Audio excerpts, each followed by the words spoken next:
बुज़दार ने तो बिल्कुल ही बेड़ा गर्क करता ना ना ਉਹਦਾ ਵਿਜ਼ਨ ਸੀ ਨਾ ਕੋਈ ਟੀਮ ਸੀ ਅੱਛਾ ਨਾ ਉਹਦੀ ਸੋਚ ਸੀ ਨਹੀਂ ਆਇਆ ਕਿਉਂ ਸੀ ਬੁਜ਼ਦਾਰ ਕਿਹੜੇ ਮੈਰਿਟ ਤੇ ਆ ਗਿਆ ਸੀ ਪੀਟੀਆਈ ਕਿਹੜੇ ਮੈਰਿਟ ਤੇ ਖਾਨ ਸਾਹਿਬ ਉਹਨੂੰ ਲੈ ਕੇ ਆਏ ਸੀ ਤੱਕ ਵੀ ਉਹਦੀ ਸਾਡੇ ਜ਼ਿਲ੍ਹੇ ਦੀ ਮੈਡਮ ਫਰਾਗ ਹੋ ਗਈ ਹੈ ਹਾਂ ਜੀ ਬਲਕਿ ਮੈਂ ਤਾਂ ਮਿਨਿਸਟਰ ਵੀ ਸਾਂ ਹਾਂ ਅਸੀਂ 0 ਦੇ ਅੱਗੇ ਆਪਣੇ ਜ਼ਿਲ੍ਹੇ ਦੇ ਵਿੱਚ अच्छा सर इस्तेकाम पार्टी का मंशूर दसो की नजरिया की मंशूर है हर बंदे की बुनियादी जिहड़ी जरूरत है वो है सेहत ते तालीम जी मैं फिलहाल समझना भी अजे दोनों जमातों का ही हालात जिहड़े ने हुण इस वक्त अज की जिहड़ी हाल की घड़ी है वो अच्छे नहीं है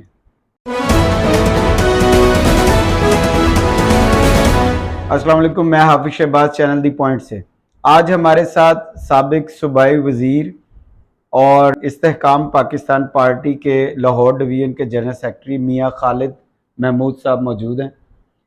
इनसे हम पार्टी के बारे में और इनकी अपनी सियासत के बारे में सवालात करेंगे और इंशाल्लाह कोशिश करेंगे कि इनके बारे में हमें मालूमात मिलें और इस्तेहकाम पार्टी के बारे में पूछेंगे। चूँकि नई पार्टी बनी है तो इसमें नौजवानों के लिए या नए आने वालों के लिए क्या स्कोप है। जी मियाँ साहब की हाल तुहाडा ठीक हो बड़ा करम है शुक्र अल्लाह दा तुसीं अपनी सियासत के बारे दसो कदों शुरू की कित्थे मैं तो बड़ी लंबी हिस्टरी है जी 1987 च मैं जी म्यूनसिपल कमेटी शोकपुरा की सियासत तो आगाज़ किया जी पहला इलैक्शन लड़िया जी बतौर काउंसलर कामयाब होया जी दूसरा इलैक्शन लड़िया उस हल्के से फिर अल्लाह ताला ने कामयाबी दी जी तीसरा लड़िया अल्लाह ताला ने फिर कामयाबी दी जबरदस्त फिर मैं बल्दिया का वाइस चेयरमैन भी रहा जी चौथा इलैक्शन मैं डिस्ट्रिक्ट असैंबली का लड़िया जी 2001 दे विच अल्लाह ने उस मैंने कामयाबी दी जी फिर मैं तहसील नाज़म जी शोकपुरे का तहसील का इलैक्शन लड़िया वो पहले राउंड कामयाब होया ते दूसरे फिर मैं चंद वोटां तो लूज कर गया 2002 दे विच फिर पंजाब असैंबली का इलैक्शन कंटैस्ट किया जी अल्लाह ने कामयाबी दी जी 2008 लूज किया 2013 लूज किया अच्छा 2018 मैं फिर दोबारा मुंतखब हो गए शुक्र अलहमदुलिल्लाह ये सारा मेरा अच्छा फिर तुहानू मुंतखब होने तो बाद जिहड़ा वजारत भी मिली तुहानू जी जी बुज़दार कबीना च सी तुसी जी मैं बिल्कुल अच्छा इस दफा तुसी पीटीआई वालों इलैक्शन लड़े पीटीआई इलैक्शन लड़ा सी अच्छा फिर तुसी 2013 भी पीटीआई टिकट सी पहले लेकिन लास्ट डे जिदन सुबह सिंबल मिलना सीगा जी ते रात टिकट मेरी विड्रा कर ली अच्छा ਤੁਹਾਡੀ ਜਗ੍ਹਾ ਤੇ ਦੂਸਰਾ ਬੰਦਾ दूसरे मिल गया अच्छा तो वो जीत गया सी वो भी हार गया वो भी हार गया मैं भी हार गया अच्छा तो फिर उतों नून लीग जीती सी नून लीग जीत गई अच्छा की समझते हो नून लीग की सियासत या पीटीआई की शेखुपुरे च किदा गाड़ेगा कि सियासत ज्यादा इन है फिलहाल तो मैं फिलहाल समझना भी अजे दोनों जमातों का ही हालात जिहड़े ने हुण इस वक्त अच्छा अज की जिहड़ी हाल की घड़ी है वो अच्छे नहीं है चूँकि पीटीआई की जिहड़ी गवर्नमेंट 3.5 साल रही जी असी पीटीआई की क्यादत नूं बारहा दरखास्तां करते रहे रिक्वेस्ट करते रहे जी मैं भी सां शामिल हो भी साथी सन कि मामला ठीक नहीं चल रहे जी उस तो बाद बहरहाल चलो एक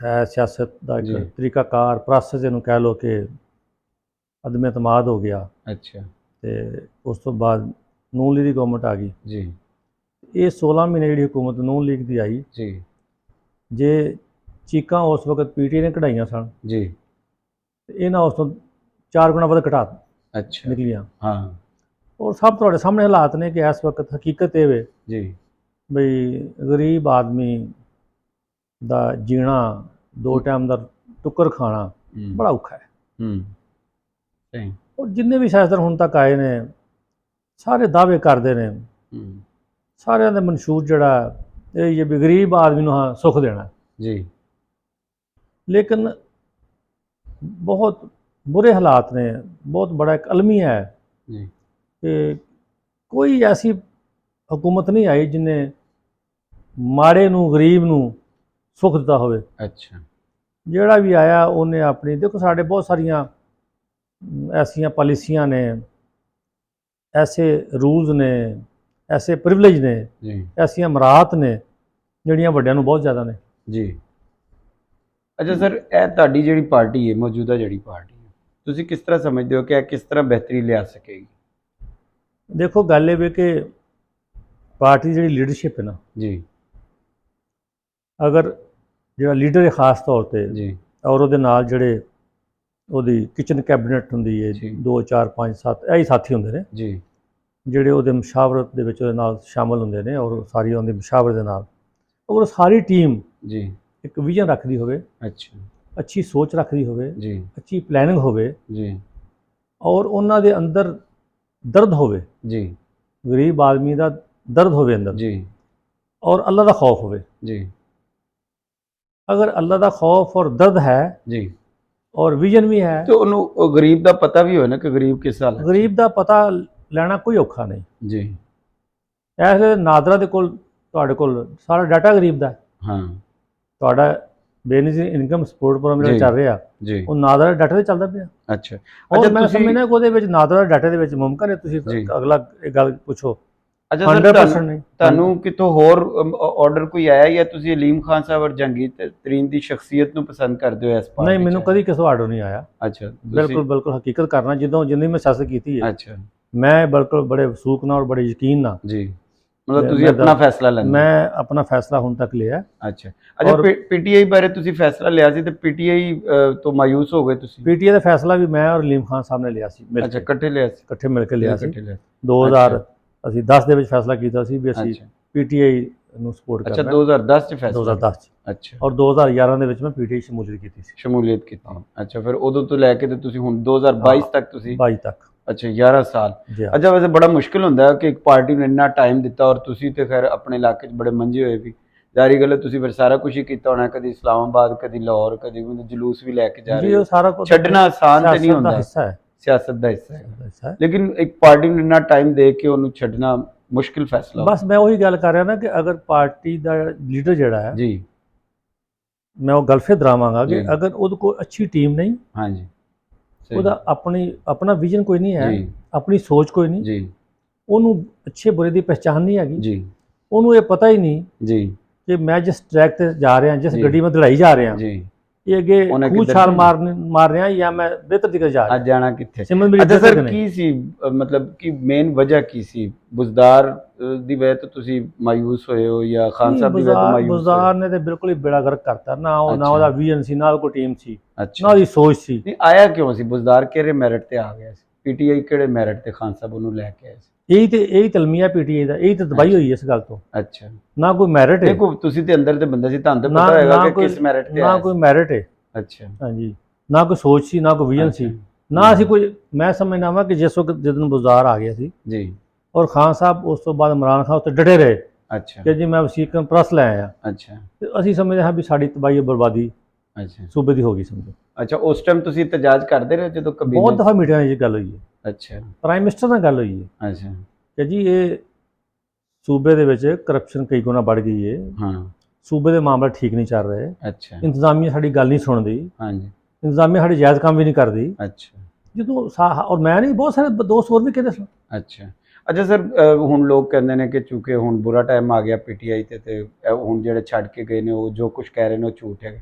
ਕਿੱਥੇ ਤੱਕ ਇੱਥੇ ਗੱਲ ਸੱਚ ਹੈਗੀ ਹੈ ਕਿ ਵੀ ਜੋ ਆਰਡਰ ਚੱਲਦੇ ਸਨ ਉੱਥੋਂ ਪਿੱਛੋਂ ਆਉਂਦੇ ਸੀ, ਮਤਲਬ ਬੁਜ਼ਦਾਰ ਸਾਹਿਬ ਦਾ ਵੀ ਇਸ ਤਰ੍ਹਾਂ ਹੀ ਆ ਗਿਆ, ਨਾਮ ਆ ਗਿਆ, ਜਾਂ ਖਾਨ ਸਾਹਿਬ ਨੂੰ ਵੀ ਡਿਕਟੇਟ ਕੀਤਾ ਜਾਂਦਾ ਸੀ, ਖਾਨ ਸਾਹਿਬ ਨੂੰ ਵੀ ਦੱਸਿਆ ਜਾਂਦਾ ਸੀ ਇਸ ਤਰ੍ਹਾਂ ਕਰੋ, ਜਿਸ ਤਰ੍ਹਾਂ ਕਿ ਅਲੀਮ ਖਾਨ ਸਾਹਿਬ ਨੇ ਆਪਣੇ ਇੰਟਰਵਿਊ 'ਚ ਦੱਸਿਆ ਵੀ ਕਿ ਗੱਲ ਹਕੀਕਤ ਹੈ ਜਾਂ ਬਿਲਕੁਲ ਹਕੀਕਤ ਹੈ। ਕਿਸ ਤਰ੍ਹਾਂ? ਅੱਛਾ ਸਰ ਇਹ ਪਾਰਟੀ ਤੁਸੀਂ ਹੁਣ ਹਕੀਕਤ ਇਸ ਹੱਦ ਤੱਕ ਹੈ ਵੀ ਉਹਦੀ ਸਾਡੇ ਜ਼ਿਲ੍ਹੇ ਦੀ ਮੈਡਮ ਫਰਾ ਗੋਗੀ ਹੈ, ਹਾਂ ਤੁਹਾਡੇ ਜ਼ਿਲ੍ਹੇ ਦੀ? ਤੇ ਮੇਰੇ ਜ਼ਿਲ੍ਹੇ ਦੀ। ਅੱਛਾ ਮੇਰੇ ਸ਼ੋਪਰ ਸ਼ਾਇਦ ਨਾਲ ਜਿਹੜਾ ਜਮੀਲ ਪਿੰਡੇ ਗੁੱਜਰ ਸਾਹਿਬ ਵੀ ਤੁਹਾਡੇ ਇਲਾਕੇ ਦੇ ਹੋਣੇ ਨੇ? ਨਹੀਂ, ਉਹ ਗੁਜਰਾਂ ਵਾਲੇ ਦੇ ਨੇ। ਉਹ ਗੁਜਰਾਂ ਵਾਲੇ ਦੇ ਨੇ। ਅੱਛਾ ਇਹ ਹਾਲਾਤ ਸਨ ਕਿ ਸਾਡੇ ਜ਼ਿਲ੍ਹੇ ਦੇ ਵਿੱਚ ਹਾਂਜੀ ਟੋਟਲ ਜਿਹੜੇ ਸੀ ਗਵਰਨਮੈਂਟ ਦੇ ਐਮਪੀ ਜਾਂ ਐਮਐਨਏ ਸਾਂ, ਜੀ। ਬਲਕਿ ਮੈਂ ਤਾਂ ਮਿਨਿਸਟਰ ਵੀ ਸਾਂ, ਹਾਂਜੀ ਅਸੀਂ 0 ਦੇ ਅੱਗੇ ਆਪਣੇ ਦਿੱਲੀ ਜ਼ਿਲ੍ਹੇ ਦੇ ਦੇ ਵਿੱਚ। ਅੱਗੇ? ਹਾਂ, ਉਹ ਕੀ ਕਰਦੀ ਸੀ? ਉਹ ਕਹਿੰਦੇ ਜੋ ਕਹਿੰਦੀ ਸੀ ਉਹ ਹੁੰਦਾ ਸੀ। ਉਹ ਹੁੰਦਾ। ਉਹ ਕਿੱਥੋਂ ਆ ਗਈ ਸੀ? ਉਹ ਕੋਈ ਮੈਂਬਰ ਸੀ ਪੀਟੀਆਈ ਦੀ, ਸੀਨੀਅਰ ਬਸ ਉਹ ਮੈਂਬਰ ਸੀ? ਮੈਂ ਜਿਹੜੀ ਬੁਸ਼ਰਾ ਬੀਬੀ ਉਹਦੀ ਕੋਈ ਸਹੇਲੀ ਸੁਲੀ ਅੱਛਾ ਉਹਨਾਂ ਦੀ ਕੋਈ ਸਹੇਲੀ ਸੀ। ਅੱਛਾ ਸਰ ਇਹ ਪਾਰਟੀ ਦੇ ਬਾਰੇ ਦੱਸੋ ਕੀ ਮਨਸ਼ੂਰ ਹੈਗਾ ਇਸਤਹਿਕਾਮ ਪਾਰਟੀ? ਪੀਟੀਏ ਦੀ ਹਾਂ ਵੇਖੀ ਨਹੀਂ ਉਹਨੂੰ ਅੱਛਾ ਫਰਾ ਗੋਗੀ ਨੂੰ, ਹਾਂ ਨਹੀਂ ਵੇਖਿਆ ਅਜੇ ਤੱਕ ਪੀਟੀਏ ਦੇ ਵਿੱਚ, ਸਹੀ ਨਾ ਕਿਸੇ ਧਰਨੇ 'ਚ, ਨਾ ਕਿਸੇ ਇhtਜਾਜ ਦੇ ਵਿੱਚ, ਨਾ ਕਿਸੇ ਕੰਪੇਨ ਦੇ ਵਿੱਚ, ਜੀ ਜੀ ਨਾ ਉਹਨੇ ਕੋਈ ਖਵਾਤੀਨ ਦੀ ਕੋਈ ਤਨਜ਼ੀਮ ਸਾਂਭੀ, ਕੋਈ ਜੀ। ਕੰਮ ਨਹੀਂ ਕੀਤਾ। ਜਿਵੇਂ ਬੁਜ਼ਾਰ ਸਾਹਿਬ ਨੇ ਕੋਈ ਕੰਮ ਨਹੀਂ ਸੀ ਕੀਤਾ, ਜੀ ਜੀ ਤੇ ਉਹ ਆਣ ਕੁੱਦੇ। ਉਹਨਾਂ ਦਾ ਹੁਣ ਇਮਤਿਹਾਨ ਸ਼ੁਰੂ ਹੋਇਆ ਨਾ ਕਿ ਉਹ ਕਿੰਨਾ ਸਾਥ ਦਿੰਦੇ ਨੇ ਬੁਰੇ ਟਾਈਮ 'ਚ। ਹੁਣ ਦੇਖੋ ਨਾ, ਹੁਣ ਬੁਰੇ ਟਾਈਮ ਉਹਨਾਂ ਨੇ ਪਹਿਲੇ ਛੱਡਤਾ ਉਹਨਾਂ ਨੂੰ, ਹਾਂ ਪੀਟੀਏ ਨੂੰ ਛੱਡ ਦਿੱਤਾ ਉਹਨਾਂ ਨੇ। ਛੱਡਤਾ।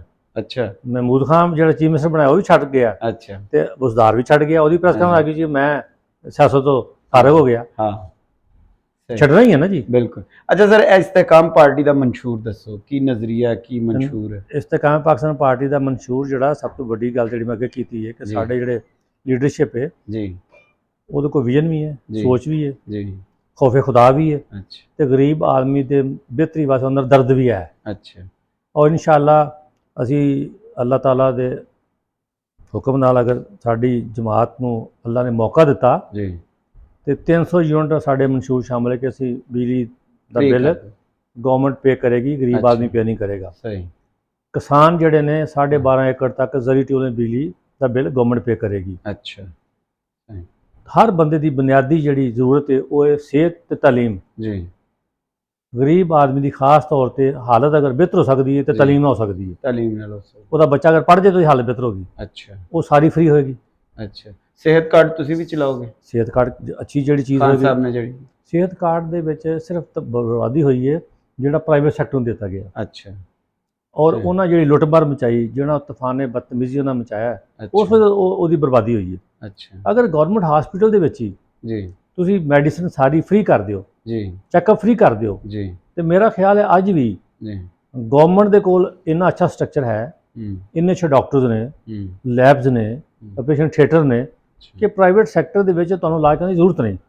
अच्छा ਤੇ ਗਰੀਬ ਆਦਮੀ ਜਿਹੜਾ ਸਰਕਾਰੀ ਹਸਪਤਾਲ ਚ ਜਾਏ ਤੇ ਉਹਦੀ ਤਾਂ ਵਾਰੀ ਬੜੀ ਔਖੀ ਆਂਦੀ ਨਹੀਂ ਨਹੀਂ, ਕੋਈ ਵਾਰੀ ਨਹੀਂ ਔਖੀ ਹੁੰਦੀ ਉੱਥੇ ਦੇ ਅਗਰ ਹਾਲਾਤ। ਤੁਸੀਂ ਸਿਸਟਮ ਦੇ ਦਿਓ ਨਾ। ਹਾਂ ਅਗਰ ਹੁਣ ਤੇ ਹਰ ਥਾਂ ਵਾਰੀ ਔਖੀ ਹੈ। ਅੱਛਾ ਅਗਰ ਮੈਂ ਉਹੀ ਗਰੀਬ ਕਹਿਣਾ- ਆਦਮੀ ਸਿਹਤ ਕਾਰਡ ਦੇ ਥਰੂ ਡਾਕਟਰ ਹਸਪੀਟਲ ਚਲਾ ਜਾਂਦਾ ਤੇ ਠੀਕ ਨਹੀਂ? ਦੇਖੋ ਪ੍ਰਾਈਵੇਟ ਸੈਕਟਰ ਦੇ ਵਿੱਚ ਹੋਇਆ ਕੀ ਹੈ ਅੱਛਾ ਕਿ ਪ੍ਰਾਈਵੇਟ ਸੈਕਟਰ ਨੇ ਜੀ ਐਂਟਰਟੇਨ ਕੀਤਾ ਮਰੀਜ਼ ਨੂੰ, ਅੱਛਾ 2 ਲੱਖ ਰੁਪਈਆ ਲਾਇਆ, ਜੀ ਬਿੱਲ ਉਹਦਾ 9 ਲੱਖ ਦਾ ਬਣਾ ਕੇ ਭੇਜਤਾ। ਭੇਜਤਾ ਇਹਦੇ ਇਹਨੂੰ ਬਿਹਤਰ ਕਰਨਾ ਇਹਨੂੰ ਚਾਹੀਦਾ। ਇਹਨੂੰ ਬਿਹਤਰ ਕਰਨ ਦੀ ਬਜਾਏ ਜਿਹੜਾ ਤੁਹਾਡਾ ਆਪਣਾ ਸਟਰਕਚਰ ਬਣਿਆ ਹੈ, ਅੱਛਾ ਤੁਹਾਡੇ ਦੇਖੋ ਨਾ, ਤੁਹਾਡੇ ਹੁਣ ਸਾਡੇ ਐਜੂਕੇਸ਼ਨ ਦੇ ਸਕੂਲ ਨੇ, ਜੀ ਮੈਂ ਅੱਗੇ ਅਕਸਰ ਗੱਲ ਕਰਨਾ, ਹਾਂਜੀ ਇੱਕ ਸਾਡਾ ਹਾਈ ਸਕੂਲ ਜਿਹੜਾ ਹੈ ਜੀ ਸ਼ਹਿਰ ਦੇ ਵਿੱਚ ਕਮ ਸੇ ਕਮ 20 ਏਕੜ ਦੇ ਉੱਤੇ ਵੇ, ਜੀ ਉਹਦੇ ਕਮ ਸੇ ਕਮ 50 ਕਲਾਸਰੂਮ ਨੇ, ਅੱਛਾ ਉਹਦੇ ਟੀਚਰ ਜਿਹੜੇ ਨੇ ਜੀ ਉਹ ਲੱਖ ਰੁਪਏ ਤੋਂ ਕੋਈ ਘੱਟ ਸੈਲਰੀ ਨਹੀਂ ਲੈ ਰਿਹਾ। ਅੱਛਾ ਇਹ 3 ਚੀਜ਼ਾਂ ਉਹ ਨੇ ਜਿਹੜੀਆਂ ਪ੍ਰਾਈਵੇਟ ਸੈਕਟਰ 'ਚ ਨਹੀਂ ਹੈਗੀਆਂ। ਅੱਛਾ ਸਰ, ਇਹ ਤੁਸੀਂ ਤੁਹਾਡੀ ਪਾਰਟੀ 'ਚ ਜਿਸ ਤਰ੍ਹਾਂ ਹੁਣ ਪਾਕਿਸਤਾਨ ਦੀ ਮਈਸ਼ਤ ਬੜੀ ਥੱਲੇ ਚਲੀ ਗਈ ਔਰ ਪੈਸਾ ਡੀਵੈਲਿਊ ਹੋ ਰਿਹਾ, ਡਾਲਰ ਉੱਤੇ ਜਾ ਰਿਹਾ, ਤੇ ਤੁਹਾਡੀ ਫਿਲਹਾਲ ਜਿਹੜੀ ਟੀਮ ਹੈ ਉਹਦੇ 'ਚ ਕੋਈ ਹੈ ਤੁਹਾਡੇ ਕੋਲ ਜਿਹਨੂੰ ਤੁਸੀਂ ਵਜ਼ੀਰ ਖਾਨਾ ਮੁਸਤਕਬਲ 'ਚ ਬਣਾਓਗੇ, ਵਜ਼ੀਰ ਖਜ਼ਾਨਾ ਬਣਾਓਗੇ ਤੇ ਉਹ ਫਿਰ ਹੈ ਕਿ ਇਸ ਮਈਸ਼ਤ ਨੂੰ ਸੰਭਾਲ ਲੇਗਾ? ਸਾਡੀ ਦੇਖੋ ਸਾਡੀ ਪਾਰਟੀ ਦੀ ਕਿਆਦਤ ਜਿਹੜੇ ਨੇ ਉਹ ਜਹਾਂਗੀਰ ਤਰੀਨ ਸਾਹਿਬ ਅੱਛਾ ਔਰ ਅਬਦੁਲ ਅਲੀਮ ਖਾਨ ਸਾਹਿਬ ਕਰ ਰਹੇ ਨੇ। ਜੀ ਦੋਨਾਂ ਦੇ ਵਿੱਚ ਦਰਦ ਵੀ ਹੈ, ਖੁਦਾ ਦਾ ਅੱਛਾ। ਖੌਫ ਵੀ ਹੈ ਤੇ ਵਿਜ਼ਨ ਵੀ ਹੈ, VN ਪੂਰੀ ਉਹਨਾਂ ਕੋਲ ਟੀਮ ਵੀ ਹੈ। ਅੱਛਾ ਔਰ ਇਨਸ਼ਾਅੱਲਾ ਜੀ ਜਿਹੜਾ ਆਪਣਾ ਉਹ ਪ੍ਰਾਈਵੇਟ ਸੈਟਅਪ ਇੰਨਾ ਅੱਛਾ ਚਲਾ ਸਕਦੇ ਨੇ। ਜੀ ਦੋਨਾਂ ਜੀ। ਦੇ ਬਿਜ਼ਨਸ ਦੇ ਹਵਾਲੇ ਲੈ ਲਓ, ਜੀ ਇੰਨੀ ਅੱਛੀ ਉਹਨਾਂ ਦੀ ਇੱਕ ਜੀ ਹੈ ਸੈਟਅਪ ਉਹਨਾਂ ਦਾ, ਜੀ ਤੇ ਮੈਨੂੰ ਪੂਰਾ ਯਕੀਨ ਹੈ ਅੱਛਾ ਕਿ ਇਨਸ਼ਾਅੱਲਾ ਅਗਰ ਅੱਲਾ ਨੇ ਮੌਕਾ ਦਿੱਤਾ ਜੀ ਤੇ ਅਸੀਂ ਮੁਲਕ ਦੀ ਇਕਾਨਮੀ ਵੀ ਬਿਹਤਰ ਕਰਾਂਗੇ, ਅੱਛਾ ਗਰੀਬ ਆਦਮੀ ਦੇ ਘਰ 'ਚ ਖੁਸ਼ਹਾਲੀ ਵੀ ਲੈ ਕੇ ਆਵਾਂਗੇ, ਜੀ ਗਰੀਬ ਆਦਮੀ ਦੀ ਹਾਲਤ ਨੂੰ ਬਦਲਾਂਗੇ ਵੀ, ਜੀ ਔਰ ਐਸੇ ਐਸੇ ਜੀ ਅੱਛੇ ਸਟੈਪ ਲਏ ਜਾਣਗੇ ਜੀ ਜਿਹੜਾ ਮਸਲਨ ਅਸੀਂ ਹਰ ਤਹਿਸੀਲ ਹੈਡਕੁਆਟਰ ਤੇ ਜੀ ਸਪੋਰਟਸ ਕੰਪਲੈਕਸ ਬਣਾ ਰਹੇ ਹਾਂ, ਅੱਛਾ ਯੂਨੀਅਨ ਕੌਂਸਲ ਡਿਸਪੈਂਸਰੀਆਂ ਬਣਾਵਾਂਗੇ ਹਰ ਯੂਨੀਅਨ ਕੌਂਸਲ ਤੇ। ਜੀ ਜਿਹੜਾ ਤੁਸੀਂ ਰਸ਼ ਪੈਂਦਾ ਜੀ ਉਹ ਰਸ਼ ਵੀ ਇਨਸ਼ਾਅੱਲਾ ਮੁੱਕ ਜਾਏਗਾ। ਸਹੀ ਜਦੋਂ ਤੁਸੀਂ ਜ਼ਿਆਦਾ ਆਪਣੇ ਹਰ ਸੈਂਟਰ ਬਣਾ ਦਿਓਗੇ ਹੂੰ ਤੇ ਫਿਰ ਤੁਹਾਡੀ ਪੇਸ਼ੈਂਟ ਦਾ ਵੀ ਡਿਵੀਜ਼ਨ ਹੋ ਜਾਏਗੀ। ਅੱਛਾ ਸਰ, ਬਤੌਰ ਜਨਰਲ ਸੈਕਟਰੀ ਤੁਸੀਂ ਕੀ ਪਾਕਿਸਤਾਨ ਦੀ ਆਵਾਮ ਨੂੰ ਕੀ ਪੈਗਾਮ ਦੇਣਾ ਚਾਹੋਗੇ, ਲਾਹੌਰ ਦੀ ਆਵਾਮ ਨੂੰ ਕੀ ਦੇਣਾ, ਸ਼ੇਖੂਪੁਰੇ ਦੀ, ਕਿ ਬਈ ਇਸ ਪਾਰਟੀ 'ਚ ਕਿਸ ਤਰ੍ਹਾਂ ਜੁਆਇਨ ਕਰਨ ਤੇ ਇਹਦੇ 'ਚ ਹਰ ਅਸਲ 'ਚ ਪਾਕਿਸਤਾਨ 'ਚ ਨਾ ਸਿਆਸੀ ਪਾਰਟੀਆਂ 'ਚ ਸਿਸਟਮ ਨਹੀਂ ਹੈਗਾ, ਮਤਲਬ ਜਿਹੜਾ ਵੀ ਵਿੱਚ ਵੜਦਾ ਉਹ ਗਰੀਬ ਟਾਈਮ ਦਿੰਦਾ, ਆਪਣੀ ਜ਼ਿੰਦਗੀ ਦਿੰਦਾ, ਲੇਕਿਨ ਇੱਕ ਟਾਈਮ ਆਉਂਦਾ ਕਿ ਉਹਨੂੰ ਪਿੱਛੇ ਕਰਕੇ ਤੇ ਨਵੇਂ ਬੰਦੇ ਨੂੰ ਲੈ ਲਿਆ ਜਾਂਦਾ। ਤੇ ਕੀ ਤੁਹਾਡੀ ਪਾਰਟੀ 'ਚ ਕੋਈ ਸਿਸਟਮ ਬਣਾਓਗੇ? ਮੈਂ ਇਹ ਪੈਗਾਮ ਤੇ ਅਕਸਰ ਆਪਣੇ ਮੀਟਿੰਗਾਂ ਦੇ ਵਿੱਚ ਆਪਣੀ ਪਾਕਿਸਤਾਨੀ ਕੌਮ ਨੂੰ ਦਿੰਦਾ ਰਹਿੰਦਾ। ਜੀ ਮੇਰੇ ਨਜ਼ਦੀਕ ਇਸ ਖਿੱਤੇ 'ਚ ਜਿੰਨੇ ਅੱਲਾਹ ਤਾਲਾ ਦੇ ਫਜ਼ਲ ਕਰਮ ਨਾਲ ਅੱਲਾਹ ਦੀਆਂ ਨਿਅਮਤਾਂ ਨੇ ਜੀ ਦੁਨੀਆ ਦੇ ਕਿਸੇ ਖਿੱਤੇ 'ਚ ਨਹੀਂ ਹੈਗੀਆਂ। ਅੱਛਾ ਲੇਕਿਨ ਸਾਡਾ ਅਲਮੀਆ ਔਰ ਸਾਡੀ ਕਹਿ ਲਓ ਤਬਾਹੀ ਬਰਬਾਦੀ ਦਾ ਸਬੱਬ ਇਹ ਵੇ ਜੀ ਅਜੇ ਤੱਕ ਹੁਕਮਰਾਨ ਜੀ ਤੇ ਨਾਲ ਹੁਕਮਰਾਨ ਦੀ ਜਿਹੜੀ ਟੀਮ ਹੈ ਜੀ ਉਹ ਸਾਰੀ ਟੀਮ ਨੇ ਇਸ ਖਿੱਤੇ ਨੂੰ ਬਰਬਾਦ ਕੀਤਾ ਅੱਛਾ ਔਰ ਕਰਪਸ਼ਨ ਜੀ ਇੰਨੀ ਅਰੂਜ ਤੇ ਚਲੀ ਗਈ ਹੈ, ਅੱਛਾ। ਇੰਨੀ ਜ਼ਿਆਦਾ ਔਰ ਇੰਨੀ ਉਹਦੀ ਤਾਦਾਦ बढ़ गई है जी कि साढ़े खिते की इकानमी की तबाही जी का सबब बन गई है करप्शन। अच्छा करप्शन सबब। और मेरा अपनी पूरी पाकिस्तानी कौम नूं ये दरखास्त है, रिक्वेस्ट है, जी इस धरती नाल अगर वो प्यार करते हैं ਜਿਹੜਾ ਕਰਨਾ ਚਾਹੀਦਾ ਹੈ, ਧਰਤੀ ਸਾਡੀ ਮਾਂ ਹੈ ਜੀ, ਤੇ ਫਿਰ ਸਾਨੂੰ ਕਮ ਸੇ ਕਮ ਜਿਹੜਾ ਵੋਟ ਦਾ ਫੈਸਲਾ ਹੈ ਜੀ, ਉਹ ਕਰਨ ਲੱਗਿਆਂ 1 ਪੁਆਇੰਟ ਏਜੰਡਾ ਕਰ ਲੈਣ ਜੀ, ਕਿ ਕਿਸੇ ਬਦਦਿਆਨਤ, ਕਿਸੇ ਕਰਪਟ, ਜੀ, ਚਾਹੇ ਉਹ ਬਲਦੀਆ ਇਲੈਕਸ਼ਨ ਲੜ ਰਿਹਾ, ਜੀ, ਚਾਹੇ ਉਹ ਚੇਅਰਮੈਨ ਦਾ ਇਲੈਕਸ਼ਨ ਯੂਨੀਅਨ ਕੌਂਸਲ ਲੜ ਜੀ। ਰਿਹਾ, ਚਾਹੇ ਐਮਪੀਆਰ ਲੜ ਰਿਹਾ, ਜੀ, ਚਾਹੇ ਐਮਐਲਏ ਲੜ ਰਿਹਾ, ਜੀ, ਉਹਨੂੰ ਵੋਟ ਨਾ ਦੇਣ। ਜੀ, ਔਰ ਜਿਹੜੇ ਅਜ਼ਮਾਏ ਹੋਏ ਨੇ ਅੱਗੇ ਜੀ, ਕਮ ਸੇ ਕਮ 30 ਸਾਲ 40 ਸਾਲ ਤੋਂ ਜਿਨ੍ਹਾਂ ਨੂੰ ਤੁਸੀਂ ਅਜ਼ਮਾ ਲਿਆ, ਜੀ, ਉਹਨਾਂ ਅੱਗੇ ਵੀ ਹੱਥ ਜੋੜ ਕੇ ਜੀ, ਜੀ ਸਹੀ। ਤੇ ਕਿਸੇ ਨੂੰ ਕਮ ਸੇ ਕਮ ਕਿਸੇ ਨਵੀਂ ਟੀਮ ਨੂੰ ਜੀ। ਆਈਪੀਪੀ ਦੀ ਜਿਹੜੀ ਲੀਡਰਸ਼ਿਪ ਹੈ ਜੀ, ਇਹਨੂੰ ਇੱਕ ਮੌਕਾ ਦੇਣ, ਇੱਕ ਚਾਂਸ ਦੇਣ, ਜੀ। ਇਨਸ਼ਾਅੱਲਾ ਉਹਦੀ ਬਿਹਤਰੀ ਆਏਗੀ। ਪੀਡੀਐਮ ਨਾਲ ਕਰੋਗੇ ਇਤਿਹਾਦ ਇਲੈਕਸ਼ਨ ਚ? ਫਿਲਹਾਲ ਤੇ ਅਜੇ ਸਾਡੀ ਜਮਾਤ ਕਿਸੇ ਨਾ ਕੋਈ ਇਤਿਹਾਦ ਦੇ ਮੂਡ 'ਚ ਨਹੀਂ। ਅੱਛਾ, ਇਹ ਆਪਣੇ ਅਸੀਂ ਇੰਡੀਪੈਂਡੈਂਟ ਇਨਸ਼ਾਅੱਲਾ ਇਲੈਕਸ਼ਨ ਲੜਾਂਗੇ ਜੀ, ਔਰ ਆਪਣੇ ਬੰਦੇ ਜਿਹੜੇ ਨੇ ਜੀ, ਹਰ ਸੀਟ ਤੇ ਇਨਸ਼ਾਅੱਲਾ ਕੁਛ ਜੀ। ਸਾਡੀ ਖਿਲਾਰਨ ਦੀ, ਔਰ ਇਨਸ਼ਾਅੱਲਾ ਖਲੋਣਗੇ ਵੀ ਜੀ, ਆਪਣੇ ਏਜੰਡੇ ਤੇ, ਆਪਣੇ ਜੀ। ਮਨਸ਼ੂਰ ਤੇ ਜੀ, ਅਸੀਂ ਇਲੈਕਸ਼ਨ ਲੜਾਂਗੇ ਜੀ, ਔਰ ਅੱਲਾ ਦੇ ਫਜ਼ਲ ਕਰਨਾ ਅੱਛੇ ਨਤਾਇਜ ਲਵਾਂਗੇ। जी सर, बहुत शुक्रिया, ਤੁਸੀਂ टाइम Thank you. ਦਿੱਤਾ। उम्मीद है ਤੁਸੀਂ दोबारा भी ਸਾਨੂੰ टाइम दोगे। ये थे जी हमारे आज के मेहमान मियाँ खालिद महमूद, साबिक सूबाई वज़ीर भी हैं और इस्तेहकाम पाकिस्तान पार्टी के लाहौर डिवीज़न के जनरल सेक्रेटरी भी हैं। उम्मीद है आपको इन इस्तेहकाम पाकिस्तान पार्टी के बारे में बहुत सारी मालूमात मिलेंगी। अगले प्रोग्राम में फिर हाजिर होंगे एक नए मेहमान के साथ। तब तक अपना ख्याल रखिएगा। अल्लाह हाफ़िज़।